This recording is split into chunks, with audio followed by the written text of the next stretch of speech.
મુક્તિબંધન ભાગ 1 ચેપ્ટર 27।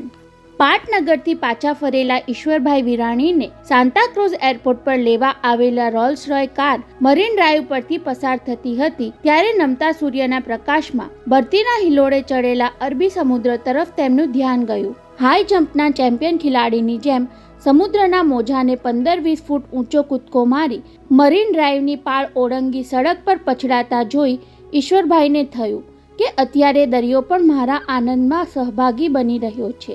બરતી અને ઓટ તો એમના ક્રમ અનુસાર કામ કરતા રહે છે, પરંતુ ખુશ મિજાજમાં આવેલો માણસ ઘડીભર એવું માની લે છે કે જાણે સમુદ્ર પોતાની ખુશાલીનો પડઘો પાડવા ઉમંગથી ઉછળી રહ્યો છે। એવી જ રીતે હતાશ માનવી દરિયાની ઓટ જોઈને માની બેસે છે કે બિચારો દરિયો મારા દુઃખે દુઃખી થઈ રહ્યો છે। ખરેખર તો સમુદ્રની ભરતીમાં માનવીએ પોતાના દુનિયાવી દુઃખોને દુબાડી દેવાના હોય છે અને તેની ઓટ જોઈને સંસારના સુખની ક્ષણભંગુરતાનું ભાન જગાડવાનું હોય છે। સંસારને ભવસાગર કહેનારા આપણને એવું સમજાવવા માંગતો હશે કે દુનિયાની ભરતીમાં છકી ન જશો અને દુઃખની ઓટમાં ખૂપી ન જતા।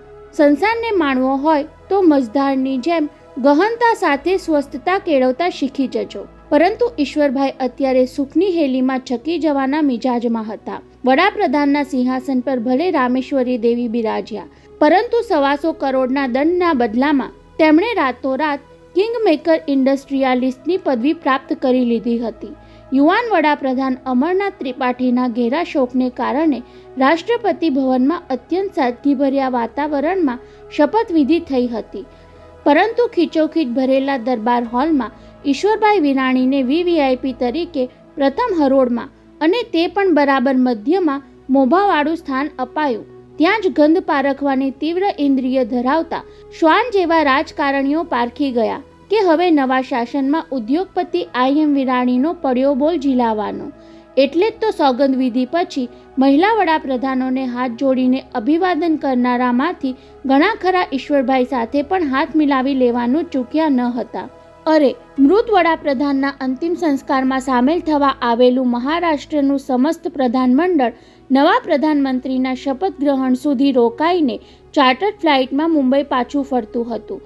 તેમાં વિરાણી શેઠ આપે તો અમારી સાથે સફરમાં જોડાવવું જ પડશે એવા દુરાગ્રહ સાથે મહારાષ્ટ્રના મુખ્ય પ્રધાન વિનોદ રાવે તેમને સાથે લીધા હતા। પછી તો 1.5 કલાકની એ હવાઈ સફરમાં મોટા ભાગના માનનીય મંત્રીશ્રીઓ 16 દિવસનો શોક વિસરી જઈ ઉદ્યોગપતિનું મનોરંજન કરવાની ચેષ્ટાએ ચડી ગયા હતા।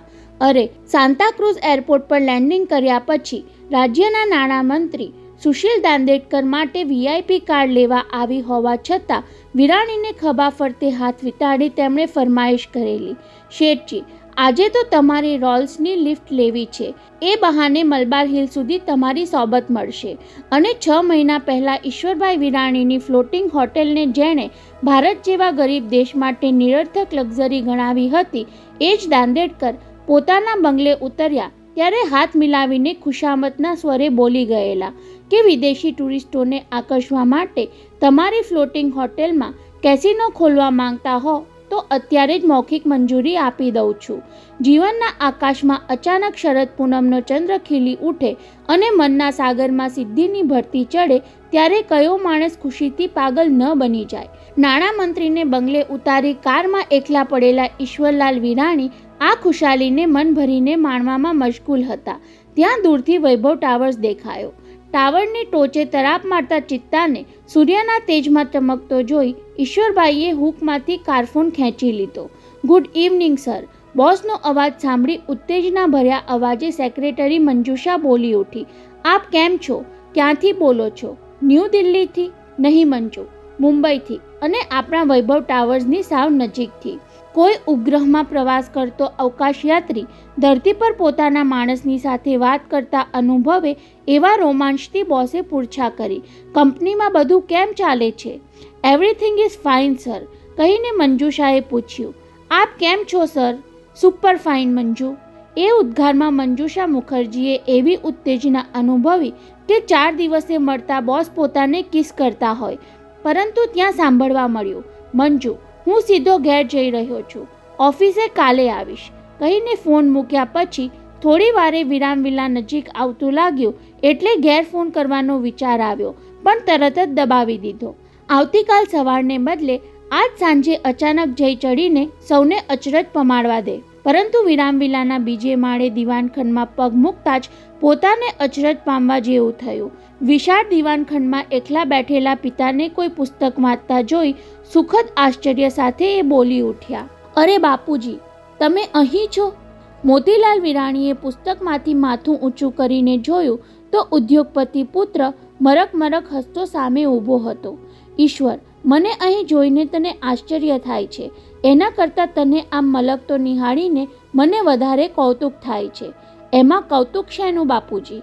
ચારુ વહુ તો કહેતા હતા કે સ્વર્ગસ્થ વડાપ્રધાનની અંતિમ યાત્રામાં જોડાવા માટે દિલ્હી રોકાઈ ગયો હતો, પણ ત્યાંથી હસતા મોઢે પાછો ફરેલો જોઈને તો એવું લાગે છે કે જાણે તું કોઈની વર યાત્રામાં જઈ આવ્યો હો. ક્યારેય વ્યંગમાં નહીં બોલતા પિતાનો આવો ધારદાર કટાક્ષ સાંભળી ઈશ્વરભાઈને ભોંઠા પડવા જેવું તો થયું, પણ તુરત જ ખુલાસોએ કરી દીધો, મારા મલકતા મુખનું કારણ તમે છો બાપુજી. ચારુએ મને ફોનમાં એવું કહેલું કે તમે મનોહરને ત્યાં રહેવા ચાલ્યા ગયા છો, તેને બદલે તમને આમ અચાનક ઘરમાં જોઈને હરખાયો. તેનો તમે કેવો અર્થ કરી બેઠા બાપુજી? તમને આવું બોલતા તો ક્યારેય સાંભળ્યા નથી. મનોહરને ત્યાં તો એક રાત રહીને સવારે વિરામવિલામાં પાછો ફર્યો ત્યારે નક્કી કરીને જ આવ્યો હતો કે જે થાય તે હવે મૂંગા જોયા કરવાને બદલે સાચું લાગે તે બોલી નાખવું. એ જ વખતે ચારુબહેન તેમના બેડરૂમમાંથી બહાર આવતા દેખાયા. અરે, તમે આવી ગયા? પત્નીના અવાજમાં અચરજને બદલે પોરસનો રણકો હતો. સવારે તમને ટીવી પર જોયા ત્યારથી ઓળખીતા પાડખીતાના ફોન પર ફોન આવ્યા કરે છે. સૌ કહે છે સોગંદ વિધિમાં વિરાણી સાહેબને ફ્રન્ટ રોમાં બરાબર વડાપ્રધાનની સામે બેઠેલા જોયા એટલે નક્કી એમણે દિલ્હી સર કરી લીધું લાગે છે. દિલ્હી સર કરીને જ આવ્યો છું એવું કહી દેવાની ઈચ્છા જોર કરી ગઈ, પણ પિતાની હાજરીએ તેમને બોલતા રોકી દીધા.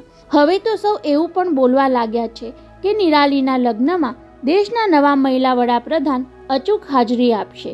ત્યારે મોતીલાલ માસ્તર પુત્રવધૂને પણ ટોકવાનું ચૂક્યા નહીં. જેના જુવાનજોત દીકરાના કમોતને પૂરા 5 દિવસ પણ થયા ન હોય એવી માતા આપણી દીકરીના લગ્નમાં આવશે એવો હરખ અત્યારથી કરવાનો ન હોય ચારુ વહુ. પછી ઈશ્વરલાલ તરફ નજર કરી લઈને ઉમેર્યું, તેને બદલે ચારુ વહુ, તમારા આ ઉદ્યોગપતિ પતિને પૂછો કે નાટકની આગલી હરોળમાં બેસવા માટે ઊંચી ટિકિટ લેવી પડે છે, તેમ દરબાર હોલની સોગંદ વિધિમાં મોખરાની બેઠક મેળવવા પાછળ કેટલા કરોડ ચૂકવીને આવ્યા. બાપુજી, ઊંચા અવાજે બોલીને ઈશ્વરભાઈએ હોઠ ભીડી દીધા. એ કહેવા જતા હતા કે મારી આખા બોલી માં સાથે એક જ રાત રહી આવ્યા, તેમાં તમારી વાણીમાં આવી કટુતા આવી ગઈ. પરંતુ માતાનું વાંકું સાંભળીને પિતા વધુ ચંચેડાય એવી દહેશતથી તેમણે પાંગડી દલીલ કરી, બાપુજી, રાષ્ટ્રપતિ ભવનમાં બેસવા માટે ટિકિટો વેચાતી હોય તો પણ કોઈ કરોડ તો શું લાખ રૂપિયા સુદ્ધા ન ખર્ચે. તમારા મનમાં આવું કોણે ઠસાવી દીધું? સાચું બોલવું ન હોય ત્યારે મૂંગા રહેવામાં ડાપણ ગણાય છે દીકરા. મોતીલાલ વિરાણીએ માસ્તરની અદાથી કહ્યું, અત્યારે તારી માં અહીં હોત તો શું કહેત ખબર છે? શું કહેત? એવું ઈશ્વરભાઈએ પૂછ્યું તો નહીં, પણ પિતા જે કાંઈ કહે તે સાંભળી લેવાની તૈયારી દર્શાવી ત્યારે મોતીલાલ વિરાણી બોલી ગયા. એ ધગધગતો નિસાસો નાખીને બોલી ગઈ હોત કે દિલ્હીમાં કરોડો રૂપિયા વેરી આવનારો ઈશ્વર તેના નાના ભાઈને 25-50 લાખ વધારે આપવાના આવ્યા ત્યારે મુઠ્ઠી વાળી ગયો. આવો છે મોટા માણસમાં ખપતો મારો મોટો દીકરો. સાંભળીને બેવડો આઘાત લાગ્યો ઈશ્વરભાઈને. માતાના નામે પિતાએ આવું સંભળાવી દીધું એ પહેલો આઘાત, અને પોતે દિલ્હી જઈને કરોડો રૂપિયા વેરી આવ્યા એની જાણ પિતાને થઈ ગઈ એ બીજો વધારે વસમો આઘાત. અહીં બેઠા બાપુજીને એની જાણ કેવી રીતે થઈ ગઈ? હજુ સુધી કોઈ છાપાવાળાએ પણ એ તરફ આંગળી ચીંધી નથી. Good evening and welcome home daddy. બહાર જવા માટે તૈયાર થઈને નીકળેલી નિરાલી પિતાને જોતા દૂરથી ટહુકો કરતી આવી પહોંચી. સવારે તમને ટીવી પર જોયા ત્યારે બધા વચ્ચે તમે કેવા જુદા તરી આવતા હતા, કહી પુત્રીએ પિતાના ખભા પર હેતથી માથું ટેકવી દીધું. તમારી આજુબાજુમાં બેઠેલા બધા પ્રધાનો એબ્સોલ્યુટલી પિગ્મીઝ, તદ્દન વામણા દેખાતા હતા. પ્રધાનો માટે એવું ન બોલાય દીકરી, ઈશ્વરભાઈએ પોતાની હાજરીના પ્રભાવથી પુત્રીને શિખામણ આપીને પૂછ્યું, તારું કેમ ચાલે છે એ કહે. ચંદ્રકુમાર સાથે હરવા ફરવા જાય છે કે નહીં? ત્યારે ચારુબહેન બોલવા જતા હતા કે રોજ જાય છે, સૂરજ આથમવાના સમયે જાય છે અને મધરાતે પાછી ફરે છે તમારી લાડલી. પણ એ વાત નિરાલીના દાદાથી છાની રાખી હોવાથી ચારુબહેને ચૂપ રહેવું પડ્યું. ડેડી, મારે તમારી સામે એક ફરિયાદ કરવાની છે. ગંભીર બની જતી નિરાલીએ ઘવાયેલા ઈશ્વરભાઈને એક વધુ આઘાત આપ્યો. આજકાલ આપણા ઘરમાં ચોરી થવા લાગી છે. ચોરી? ઈશ્વરભાઈની સાથોસાથ ચારુબહેન પણ ચોંક્યા. તારું શું ચોરાયું નિરાલી? પૂછ્યું તો માતાએ, પણ નિરાલીએ પિતા તરફથી નજર હટાવ્યા વિના જ કહ્યું, ડેડી, યાદ છે તમને નવસારીથી મારી બહેનપણીએ મોકલેલી પેલી ગિફ્ટ દિવાળીની રાત્રે મેં તમને દેખાડેલી, તે અચાનક મારા વોર્ડરોબમાંથી ગુમ થઈ ગઈ. આમ કહેતી વખતે નિરાલી પિતાને એવી રીતે તાકી રહી કે ફરિયાદ કરવાને બદલે જાણે આરોપ મૂકતી હોય, ઉલટ તપાસની જેમ પૂછતી હોય કે જોકી શૂઝ અને પેલી ઓડિયો કેસેટ ચોરી જવામાં બીજા કોને રસ હોય? દિલ્હીમાં કરોડો રૂપિયા વેરી નાખવાની ચોરી થોડીવાર પહેલાં પિતાએ પકડી પાડી અને હવે પુત્રી સમક્ષ બીજી ચોરી માટે ગુનેગાર ઠરવાનો વારો આવ્યો. જવાબ આપવામાં ઈશ્વરભાઈની મતિ મૂંઝાઈ ગઈ, પણ હવે મૂંગા રહે તો ગુનાની કબૂલાતમાં ખપી જાય એટલા ખાતર તેમણે પત્નીને પૂછવું પડ્યું, ચારુ, ઘરમાં કોઈ નવો નોકર રાખ્યો છે? નોકર નહીં, નોકરાણી રાખી છે. તો એનું જ કામ. એવો ચુકાદો ઈશ્વરભાઈ આપવા જતા હતા, પણ ત્યારે પહેલાં ચારુબહેને સર્ટિફિકેટ આપી દીધું. એ કલકત્તાથી આવી છે, 5-7 વર્ષથી મોટા ભાઈને ત્યાં કામ કરે છે.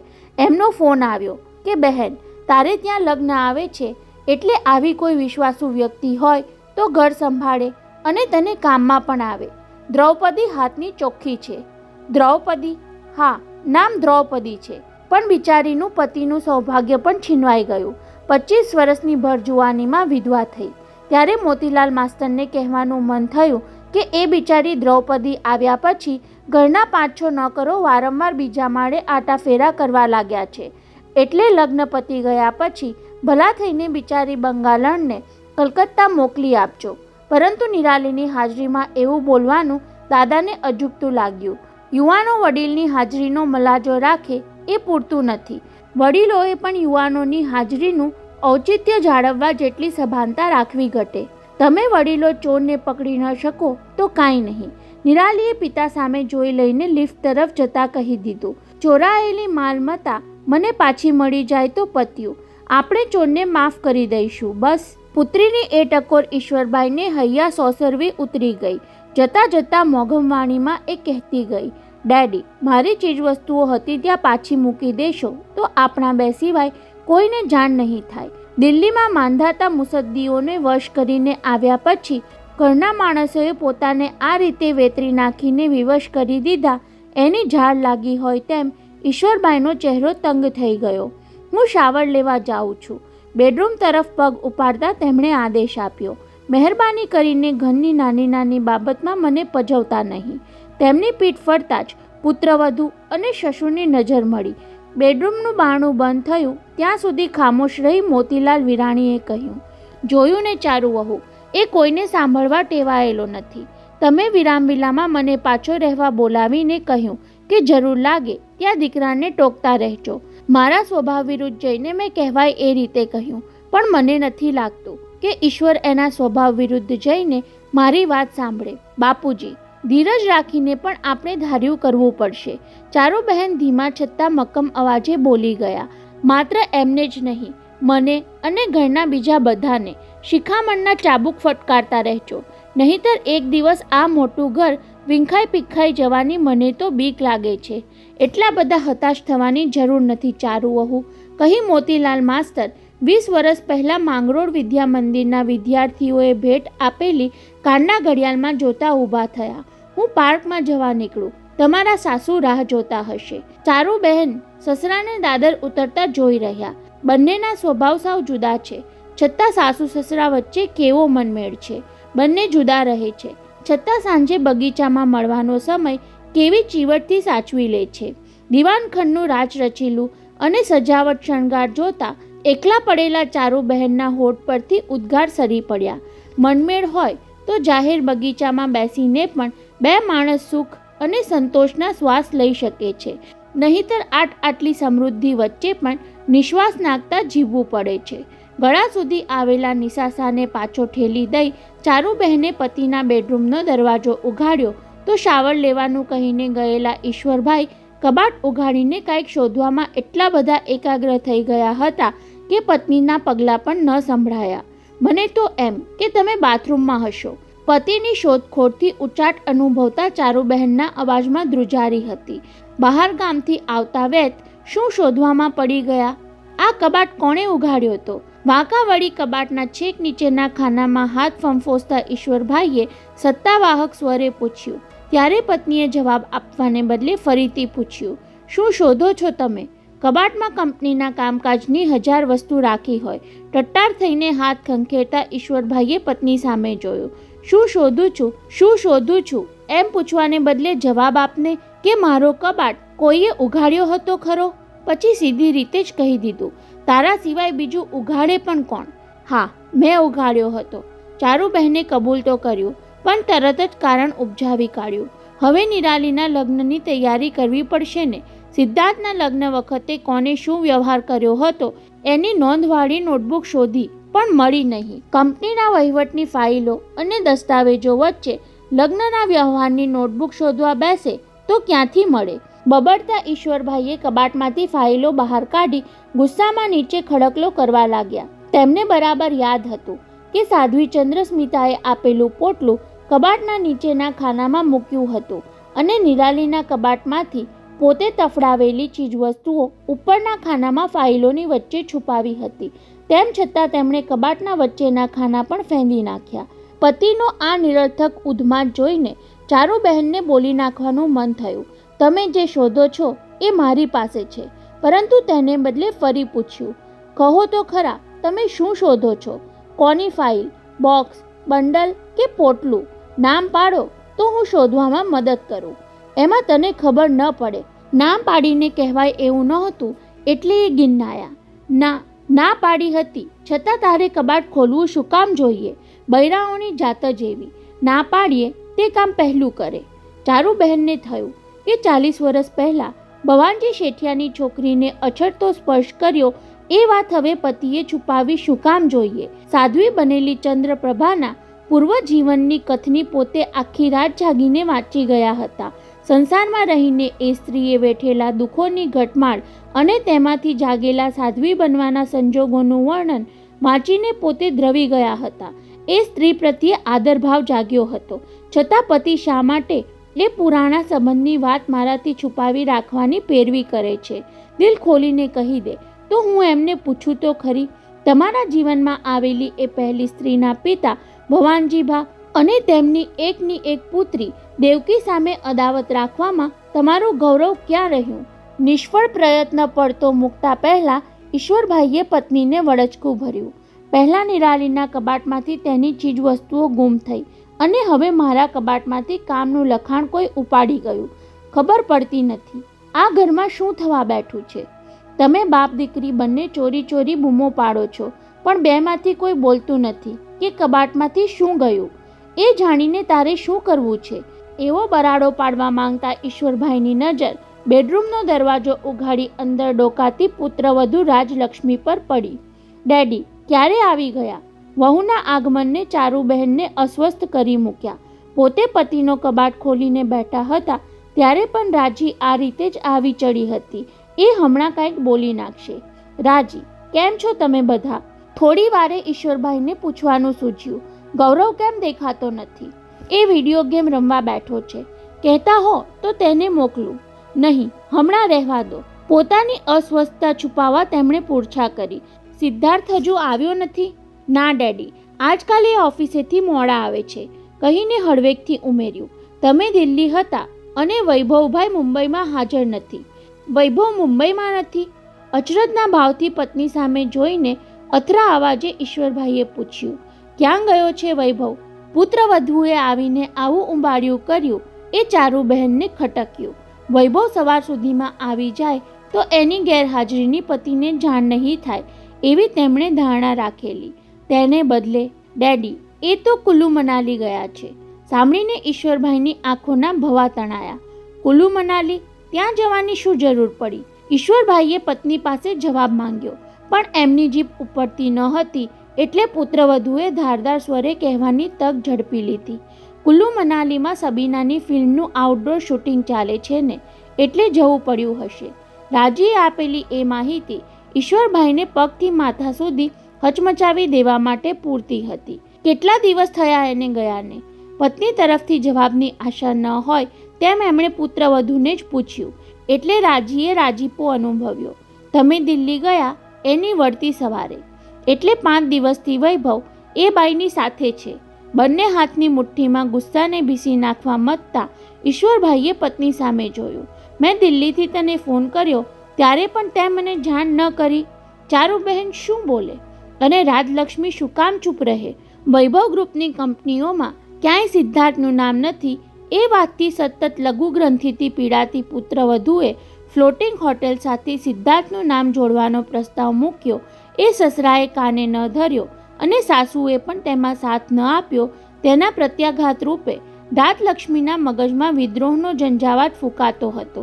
સાસુ મારી પડખે ન રહ્યા તો હવે મારે શું કામ સાસુની ઢાલ બનવું જોઈએ? એવા ઉશ્કેરાટમાં રાજલક્ષ્મીએ બળતામાં પેટ્રોલ હોમવાની ઢબે વગર પૂછીએ કહી દીધું, ડેડી, સબીનાની એ ફિલ્મનું નામ સાંભળવા જેવું છે. ઈશ્વરભાઈએ સબીનાના નામની જ સૂગ હતી, પછી તેની ફિલ્મનું નામ સાંભળવામાં શું રસ હોય? છતાં પુત્રવધુ કહ્યા વગર રહી નહીં. કુલ્લુ મનાલીમાં રોમાન્સનું શૂટિંગ ચાલી રહ્યું છે ડેડી. બસ, પેટનો બળાપો ઠલવાઈ ગયા પછી ઊભા શું કામ રહેવું? એવા ભાવથી રાજલક્ષ્મી બહાર નીકળી ગઈ અને જતાં જતાં બેડરૂમનો દરવાજો પણ બંધ કરતી ગઈ. હવે સાસુજી ઠીક પડે તેમ સસરાના રોષનો ભલે સામનો કરે, અને ઈશ્વરભાઈ તેની જ રાહ જોતા હતા. ત્રીજી વ્યક્તિની હાજરી રહી નહીં, એટલે પત્ની પર કઈ રીતે ક્રોધ વરસાવવો એની ગળમથલમાં બંને હાથની મુઠ્ઠી ઉઘાડબંધ કરી જડબા ભીસતા હતા. પતિનો આક્રોશ જોઈને ચારુબહેન અંદરથી કાપતા હતા, પરંતુ ગભરાટને ચહેરા પર આવવા દીધો નહીં. પતિના સળવળતા હાથનો તમાચો ખાવો પડે તો પણ સહી લેવાની તેમણે તૈયારી રાખી હતી. તું ક્રોધના આવેશમાં દાંત વચ્ચે શબ્દો કચડાઈ જતા હોય તેમ ઈશ્વરભાઈ પત્ની તરફ મુક્કો ઉગામતા બોલી ગયા. વૈભવને તું રોકી શકે તેમ ન હતી તો મને દિલ્હી ફોનથી જાણ કેમ ન કરી? છતાં ચારુબહેને હોઠ ભીડી રાખ્યા. હું તેને દિલ્હીથી આગળ વધતો રોકી પાડત ને. આ ઘરમાં કોઈ કોઈનું રોકાતું નથી. એવું વેણ ચારુબહેને હોઠ પાસેથી જ પાછું વાળી દીધું. ઘરમાં દીકરીના લગ્ન લેવાના છે એવે વખતે આવા ફજેતા થાય, છતાં તું પોતે તો મૂંગી રહે છે અને પાછી મારાથી છાનું રાખે છે. ઈશ્વર, હું તમને કહેવાની જ હતી, પણ દિલ્હીથી આવતાની સાથે બાપ અને દીકરીએ મને કહેવાનું શું બાકી રાખ્યું હતું કે તને મારી દયા આવી? મારી ભૂલ થઈ, બસ. તને એ માત્ર ભૂલ જ લાગે છે ચારુ. હવે તેમણે તર્ક સાથે દલીલ કરી.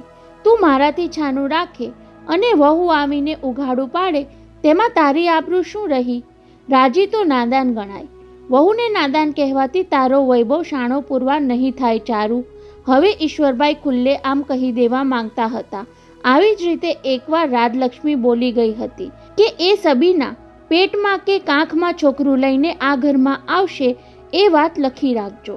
સસરા સમક્ષ આવું બોલનાર વહુનું વાંકું બોલવાથી પતિનો ક્રોધ શમાવાનો ન હતો, એટલે ચારુબહેને વાતને વળાંક આપ્યો. તમે મને વૈભવને રોકવા કહ્યું, પણ નિરાલી તો એવું બોલી ગઈ હતી કે ડેડી તરફથી મોટા ભાઈને મંજૂરી મળી ગઈ છે. શેની મંજૂરી? ઈશ્વરભાઈ છંછેડાયા. પેલી સાથે કુલ્લુ મનાલી જવાની? ના, એની સાથે પરણી જવાની. કપટના દાવમાં પોતે જ ફેંકેલો પાસો ફરી પોતાના જ લમણામાં વાગતો હોય તેમ ઈશ્વરભાઈના કપાળની નસ ઉપસી આવી. નિરાલીની હાજરીમાં વૈભવને વચન આપતી વખતે જ પોતે ફરી જવાનું મનોમન નક્કી કર્યું હતું, પણ મારો બેટો વૈભવ તેનો ભળતો જ લાભ ઉઠાવવા લાગ્યો. જો ચારુ, મંજૂરી આપતી વખતે મેં શરત કરી હતી કે નિરાલીના લગ્ન થાય ત્યાં સુધી વૈભવે પેલીને મળવાનું નહીં, જાહેરમાં તેની સાથે દેખાવાનું નહીં અને છાપા મેગેઝિનોમાં લફરાની અફવા છપાય એવું કાંઈ જ કરવાનું નહીં. એ બંનેના સંબંધને હવે લફરું શું કામ કહો છો ઈશ્વર? પતિનું કપટ નહીં સમજતા ચારુબહેનથી કહેવાઈ ગયું. 2-4 મહિને પરણવાના જ છે તો પછી ભલેને સાથે હરે ફરે અને મજા કરી લે. શું બોલી? કહેતા ઈશ્વરભાઈએ હાથ ઉગામ્યો અને અત્યાર સુધી રોકી રાખેલા આવેશને છૂટ્ટો દર આપી દેતા હોય તેમ પત્નીના ગાલે તમાચો ચોડી દીધો. ભલેને હરે ફરે અને મજા કરે એમ? એક તો મારાથી છાનું રાખે છે અને ઉપરથી દીકરાને પ્રોત્સાહન આપે છે. એ શબ્દો કરતાં પતિના હાથનો તમાચો ચારુબહેનને ભાંગી નાખવા માટે પૂરતો હતો. છતાં એ ન તો ડગ્યા કે ન રડ્યા. છાનું રાખવા બદલ તમાચાની સજા થતી હોય તો આ ઘરમાં કોણે એ ગુનો કર્યો નથી, કહેતા એમણે પતિ સામેથી મોં ફેરવી લઈ સ્વમાનના જનૂનથી પગ ઉપાડ્યા. અહીં સૌ એકબીજાથી છાનું રાખતા ફરે છે અને છતાં પોતે ધર્માત્માના અવતાર હોય એવો ફાંકો રાખે છે કહીને પોતાના બેડરૂમમાં ધસી ગયા અને ઈશ્વરભાઈ હાથ ઘસતા ત્યાં જ ખોડાઈ રહ્યા. શું વિચારમાં પડી ગઈ સબી? રોહતાંગ ઘાટના વાંકા ચૂકા ચઢાણ સાથે વાટાઘાટ કરીને કુનેહપૂર્વક જીભ ભગાવતા વૈભવે બાજુમાં બેઠેલી પ્રિયતમાને પૂછ્યું તો પણ આંખોથી પ્રકૃતિનું અલૌકિક સૌંદર્ય પીતી સબીના સહાનીએ હોઠ ખોલ્યા નહીં. 5 દિવસથી હું ફીલ કરું છું સબી, મનાલીના આ મધમસ્ત વાતાવરણમાં આપણે બેઉ સાવ એકલા હોઈએ ત્યારે તું વારંવાર વિચારે ચડી જાય છે. વૈભવે સ્ટીયરિંગ વ્હીલ પરથી ડાબો હાથ ઊંચકી તેના મુખ તરફ લંબાવી સબીનાની હડપચી સાથે ગલીપચી કરી લેતા ઉમેર્યું, મારી સાવ લગોલગ હોવા છતાં મારી હાજરી ભૂલી જઈને જાણે કંઈક યાદ કરતી હોય એટલી બધી ખોવાઈ જાય છે તું. હા વિભુ, હું ખોવાઈ જાઉં છું. સબીનાએ મીઠી મુસ્કાન સાથે તેની તરફ જોતા કહ્યું. મારું મન નાના બાળકની જેમ છટકીને કુદરતનો ખોળો ખૂંદવા નીકળી પડે છે અને મારું મન પુખ્ત વયના પુરુષની જેમ વારંવાર તારું સૌંદર્ય પામવા તડફડે છે, કહી વૈભવે જાણી કરીને ઝડપ જાળવી રાખીને જમણી તરફ શાર્પ ટર્ન લીધો. તેના આંચકાથી સંતુલન ગુમાવી દઈ સબીના ઉછળીને તેના ખભા પર ઢળી પડી. Take care. સબીના આગળ કંઈક કહેવા જાય એ પહેલાં વૈભવે તેને આલિંગનમાં જકડી લઈ તેના હોઠ પર હોઠ ચાંપી દીધા. છોડ વિભુડા, છોડ. ગુંગળાઈ જવા આવી ત્યારે વૈભવના વાળને મુઠ્ઠીમાં લઈ જોરથી ખેંચી જાતને છોડાવી હાંફતી સબીનાએ નાના બાળકની જેમ તેને ધમકાવી નાખ્યો. ફરી આવી હરકત કરી છે તો તારા બંને ગાલ રાતાચોડ કરી નાખીશ. ત્યારે સ્પીડને ફરી કંટ્રોલમાં લઈ વૈભવ એકીટશે તેને તાકવા લાગ્યો. તેની આંખોમાં શરારતને બદલે ગંભીરતા જોઈ સબીનાને લાગ્યું કે વૈભવને કદાચ ખોટું લાગ્યું હશે. સોરી વિભુ, આવેશમાં હું તને વિભુડા કહી બેઠી. ત્યારે વૈભવ મલકાયો. વર્ષો પહેલાં સાવ નાનપણમાં મને માં વિભુડા કહીને બોલાવતી, એ તે યાદ કરાવી દીધું. એટલે તો તને કહું છું, પુખ્ત વયના પુરુષ. સબીનાએ બાસ્કેટમાંથી સફરજન ઊંચકી તેનું એક બટકું ભરી લેતા કહ્યું, પ્રકૃતિની ગોદમાં બાળક બની જવાની આવી તક તારા વૈભવ ટાવર્સમાં કે વિરામવિલામાં નહીં મળે. કબૂલ છે સબી, પણ બાળકો વારંવાર ઊંડા વિચારમાં લીન થઈ જાય એ સારું ન કહેવાય. વૈભવે ફરી એક કપરો વળાંક સંભાળી લઈ જીભને ઊંચે ચડાવતા ઉમેર્યું, બાળક તો મનમાં આવે તે બોલી નાખે, તેને બદલે તું 5-10 કિલોમીટરની ડ્રાઈવ સુધી સાવ અબોલ બની બેસી રહે છે. મને કાંઈક તો કહે સબી, એવા તે કયા વિચારો તારા હોઠને સજ્જડ કરી દે છે? સાંભળવું છે તારે? ઓફકોર્સ. કાલિદાસનું નામ સાંભળ્યું છે ક્યારેય? વૈભવ તેની પૂછાનો મતલબ સમજી ગયો હોવા છતાં મોટની જેમ બોલી ગયો. હા, કોલેજમાં અમારી સાથે એક કાળો મેષ છોકરો ભણતો હતો ખરો, તેને અમે કાલિદાસ કહેતા. બુદ્ધુ, કોલેજમાં સાથે ભણતા છોકરાની વાત નથી. સબીનાએ આંખોથી ઠપકો આપતા કહ્યું, કોલેજના વિદ્યાર્થીઓ જેને ભણે છે એ કવિ કાલિદાસનું હું પૂછું છું. ઓહ, એ કવિ કાલિદાસ? વૈભવ રમતિયાળ ભાવ સાથે બોલી ગયો. મારા માસ્તર દાદા પાસેથી એ કવિરાજનું નામ અનેકવાર સાંભળ્યું છે ખરું, પણ ક્યારે એનો પરિચય થયો નથી. ક્યાંથી થાય? કોમ્પ્યુટરના યંત્રોમાં રચ્યા પચ્યા રહેનાર તારા જેવાને કાલિદાસમાં ખોવાઈ જવાનું સદભાગ્ય ન સાંપડે વૈભવ, કહી સબીનાએ ફરી બહારના દ્રશ્યો પર નજર માંડી. સામે બરફ મઢ્યા પર્વતો દેખાય છે ને વિભુ? તેની વાણીમાં આપોઆપ કાવ્યમય રણકો આવી ગયો. એ બર્ફીલા શિખરોનો આછેરો સ્પર્શ કરીને નીચે ઉતરતા વાદળો દેખાય છે તને? ભાવુક અવાજે સબીના કહી રહી હતી. કદાચ કવિ કાલિદાસને આ જ વાદળો જોઈને મેઘદૂત લખવાની પ્રેરણા મળી હશે. મને પણ એ વાદળો જોઈને જ તને અડપલું કરી લેવાની પ્રેરણા મળી સબીના, કહી વૈભવે ફરી તેના તરફ હાથ લંબાવ્યો ત્યારે એ હાથને પાછો હડસેલી સબીનાએ આગળ ચલાવ્યું. ઊંચે આ પહાડ, નીચે વહી જતી બિયાસ નદી. બોલતા બોલતા અટકી જઈને સબીનાએ તેની સામે જોઈ લીધું. તને ખબર છે આ બિયાસ નામ કોના પરથી પડ્યું? પૂછીને તેણે જ કહી દીધું, મહાકાવ્ય મહાભારતનું સર્જન વેદવ્યાસે કદાચ અહીંના અલૌકિક વાતાવરણમાં કર્યું હશે, એટલે જ આ ધસમસતી નદીને લોકો બિયાસ કહેવા લાગ્યા હશે. ત્યારે વૈભવને પ્રતીતિ થઈ કે પોતાને ઉદ્યોગપતિ પિતા તરફથી વારસામાં શ્રીમંતાઈ અને વૈભવી જીવનની સમૃદ્ધિ મળી છે, જ્યારે સબીનાને તેના વિદ્વાન પિતા તરફથી સાહિત્ય અને સંસ્કૃતિ માણવાની રસવૃત્તિ સાંપડી છે. એને મારી જીવનસંગીની બનાવી શકું તો મારા જીવનની અધૂરપ પૂરાઈ જાય. હવે સાંભળી લે વૈભવ. અચાનક તેના ખભા પર હાથ દાબતી સબીના બોલી ઉઠી. સામે ચાલીને મેં તને કુલ્લુ મનાલીના લોકેશન શૂટિંગમાં સાથે આવવા શું કામ કહ્યું તેનો તને ખ્યાલ આવે છે? વૈભવે ચમકીને સામે જોયું. પોતાને આ સવાલ તો અનેકવાર સ્ફૂર્યો હતો. સબીના રોમાન્સ ફિલ્મના આઉટડોર શૂટિંગ માટે જવાની છે એ જાણ્યું ત્યારે જ તેનાથી બોલાઈ ગયું હતું. તો મારે પૂરા 1 અઠવાડિયા સુધી તારા વિરહમાં ઝૂરવું પડશે સબી. હવે એના પ્રતિભાવમાં તેને ન ધાર્યું સાંભળવા મળ્યું હતું. તો તને સાથે આવવાની કોણ ના પાડે છે વિભુ? જાણે પ્રિયતમાએ પોતાને વિશ્વનું ઐશ્વર્ય બક્ષી દીધું હોય તેવા ઉન્માદક અને આહલાદક આનંદમાં આવી જઈ વૈભવે કંપનીની અગત્યની જવાબદારી કે પિતાના પ્રત્યાઘાતની પરવા કર્યા વિના સબીના સાથે હાથ મિલાવીને એ જ ઘડીએ કહી દીધું હતું, ડન માય ડાર્લિંગ. જોકે બંને સાથે પ્રવાસ નહીં કરવાની કે એક સ્થળે સહવાસ નહીં કરવાની તકેદારી લીધી હતી, છતાં રોજ સાંજે શૂટિંગ પતાવી સબીના પડદાનશીન બની જતી. કુલ્લુના આધુનિક સ્પાન રિસોર્ટના પોતાના ઉતારેથી મનાલીના આલિશાન ગવર્નર હાઉસમાં રહેતા વૈભવ પાસે પહોંચી જવાનું ચૂકતી નહીં. સબીનાના આ અણધાર્યા પરિવર્તને વૈભવની આશાને બળવત્તર બનાવી હતી કે બંને બાજુ વધતો જતો આ લગાવ પરસ્પરને લગ્નના સંબંધમાં જકડી લેવાનું નિમિત્ત બની જશે.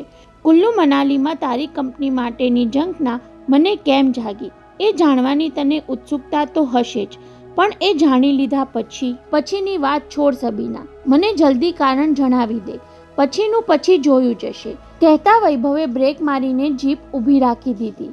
હું તારા શબ્દને હૈયામાં ઉતારી લેવા આતુર છું. તેમાં જીપની ઘરેરાટીની ખલેલ પણ મને ન ખપે. તો સાંભળી લે. સબીના એક એક શબ્દને ઘૂંટતી બોલવા લાગી.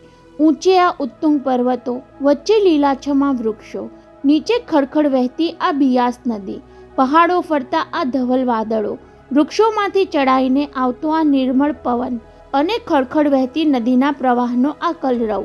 12 વર્ષ પહેલાં અહીં આવી ત્યારે હતું એવું જ અંકબંધ રહ્યું છે આ બધું. કહીને સબીના થોડું અટકી. તેણે જોયું વૈભવ એક ચિત્તે તેને સાંભળતો હતો. શૂટિંગ માટે અહીં આવવાનું ગોઠવાયું ત્યારે અચાનક મારા હૃદયમાં સ્ફૂર્ણા ઝબકી ગઈ. મને થયું કે વેદોના રચનાર મુનિએ આ ભૂમિ, મહાભારતના સર્જક વ્યાસની આ ધરતી, નિર્મળ દિલની આ પ્રજા, નિતર્યું સૌંદર્ય ધરાવતી અહીંની નારીઓ અને જ્યાં દેવદેવતાઓનો વાસ હતો એવા આ રમણીય પ્રદેશમાં મારા સંતાનનું બીજ રોપાય તો જીવન ધન્ય બની જાય. વૈભવ તેને સાંભળતો રહ્યો અને સાંભળી લીધા પછી જોતો જ રહી ગયો. માતૃત્વની તીવ્ર ઝંખના જ તેના જીવનનું, તેના અસ્તિત્વનું અને પોતાની સાથેના સંબંધનું એકમાત્ર લક્ષ્ય હોય એવું સબીનાના શબ્દે પ્રતીત થતું રહ્યું. આવી જ ઉત્કટતા, આવી જ તીવ્રતા અને આવી જ લગ્ની પોતાની સાથે પરણવા માટે લાગી જાય તો મારું જીવન ધન્ય બની જાય. એવો પડઘો વૈભવના મનમાં પડ્યો ત્યાં જ પેલી બોલી ઉઠી, કારણ જાણી લીધું ને વૈભવ? હવે ત્યાર પછીનું તારણ પણ જણાવી દઉં. કારણનું તારણ બીજું શું હોય સબીના? તેનો હાથ પોતાની બંને હથેળીમાં લઈ લેતા વૈભવે લાગણીસભર અવાજે કહ્યું, તને અને મને જોડતી કડી જન્મતાની સાથે જ આપણો આ સંબંધ અખંડ અને અતૂટ બની રહેશે, એ જ એનું તારણ. સબીનાને તેની લાગણી સ્પર્શી ગઈ છતાં દેખાવા ન દીધી. નાના બાળકને ઠપકો આપવાની ઢબે તેનો કાન પકડવાનું મન થયું. તે ચેષ્ટા પણ ન કરી. તેનાથી નિશ્વાસ નંખાઈ ગયો. આપણી વચ્ચે થયેલા કરાર ભૂલી ગયો કે? તેના હાથમાંથી પોતાનો હાથ પાછો ખેંચી લઈને એ કહેવા લાગી, આપણો સંબંધ એકબીજા સાથે બંધાવાનો નહીં, પણ પરસ્પરથી મુક્ત થઈ જવાનો છે. તું જેને આપણને જોડતી કડી કહે છે, એ સંતાનના આગમનનો પહેલો અણસાર આવતા જ હું તને વિદાય આપી દઈશ વૈભવ. એ ઘડી મારા માટે જેટલી આનંદદાયક હશે એટલી જ પીડાકારક પણ બનશે, છતાં એમાં મિનમેખ નહીં થાય, એ તું બરાબર સમજી લેજે. અને ન સમજું તો? નાનું બાળક જીદ કરે એવો હઠીલો સવાલ તેણે કર્યો. ત્યારે સબીનાએ ઊંડો શ્વાસ લઈ મૌન ધારણ કરી લીધું. વૈભવ એના મૌન ભંગની રાહ જોતો હતો ત્યાં ધડડ ધડાંગ કરતા અવાજે બંનેને ચોંકાવી દીધા. જીપમાંથી બહાર કૂદી જઈને વૈભવે જોયું તો થોડીવાર પછી જ્યાંથી પોતાની જીપ પસાર થવાની હતી એ માર્ગ પર ઊંચેથી એક હિમશિલા તૂટી પડી હતી. Oh my God! અદ્ધર શ્વાસ છોડતા વૈભવે જાણ કરી. સબીના, લેન્ડ સ્લાઇડિંગ થઈ. ઉપર જવાનો રસ્તો બ્લોક થઈ ગયો. ઓહ ગોડ નહીં, થેન્ક ગોડ, કહે વૈભવ. સબીનાએ તૂટી પડેલી હિમશિલા પરથી નજર હટાવ્યા વિના કહ્યું, આપણે પસાર થતા હોત ત્યારે અકસ્માત બન્યો હોત તો કદાચ આપણે બંને રહ્યા ન હોત. એમ જ ને, હું આપણા બંનેનો વિચાર જ નથી કરતી. જેના આગમનને હું ઝંખું છું એનું શું થાત? માતા બન્યા વિના મરી જવું તો એ અતૃપ્ત વાસનામાં મારો આત્મા પ્રેત બનીને અહીં ભટક્યા કરત. થેન્ક ગોડ કે આપણે ઉગરી ગયા સબીના, કહીને એ અટક્યો.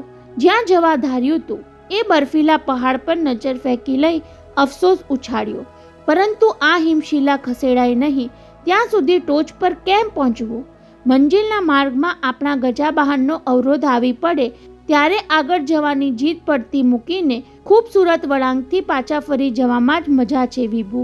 તેના એ શબ્દોમાં આજની વાત કરતા આવતીકાલના ખૂબસૂરત વળાંક પર સમાપ્ત થનારા બંનેના અંગત સંબંધોનો મોઘમ ઇશારો હતો એ વાત વૈભવ પામી ગયો. છતાં એ મનોમન પોતાના ઈરાદામાં મક્કમ જ રહ્યો.